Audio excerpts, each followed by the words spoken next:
नमस्ते।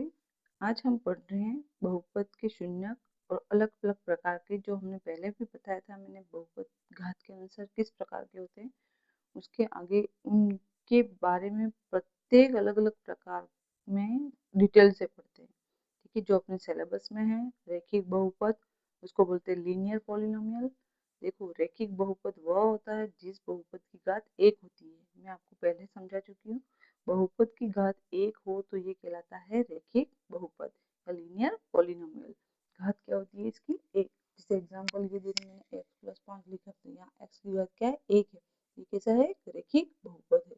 जैसे कैसे मैंने ये लिख दिया 2y+10, तो ये भी क्या है? एक रैखिक बहुपद है। ठीक है, अब रैखिक बहुपद, इसको अब ध्यान से डिटेल से देखते हैं अपन। रैखिक बहुपद वह होता है जिसकी घात एक होती है। देखो, रैखिक बहुपद का व्यापक रूप, ये व्यापक रूप आपको ध्यान देना चाहिए। हर बहुपद का व्यापक रूप आपको अच्छे से समझना चाहिए। बी एक्स बराबर होता है ए एक्स प्लस बी। क्या होता है? ए एक्स प्लस बी।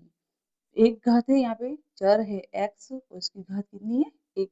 ठीक है, इस बहुपद में a और b जो है वो चर नहीं है। ठीक है, यहाँ पे ये चर नहीं है। अब क्या है वो बता रही मैं आपको।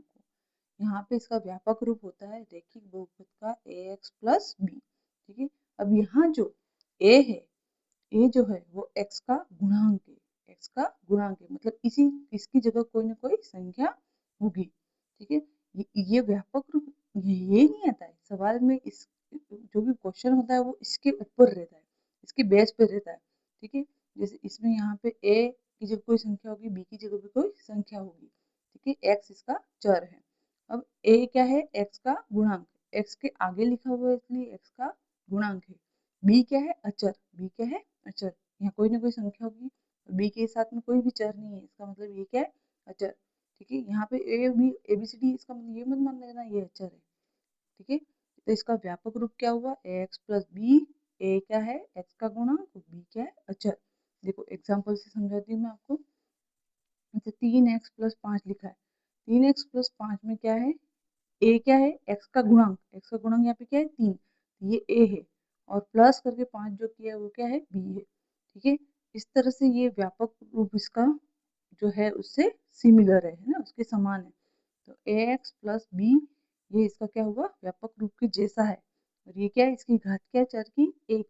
तो चर पद की जो अधिकतम घात होती है वो इस बहुपद की क्या होती है? घात होती है। देखो, इस पूरे बहुपद में चर क्या है? एक्स। चर क्या है? एक्स। इसकी घात कितनी होगी? एक। कितनी होगी? एक।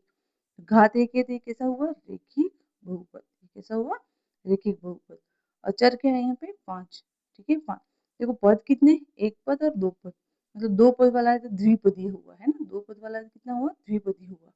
उसी तरह से देखो, अब ये तो इसका व्यापक रूप हो गया, और इसके व्यापक रूप में ए और बी क्या होते हैं वो पता हुआ। ठीक है, हर बहुपद का ये व्यापक रूप आपको ध्यान रखना है। ठीक है, अब इसमें देखो, इसके आगे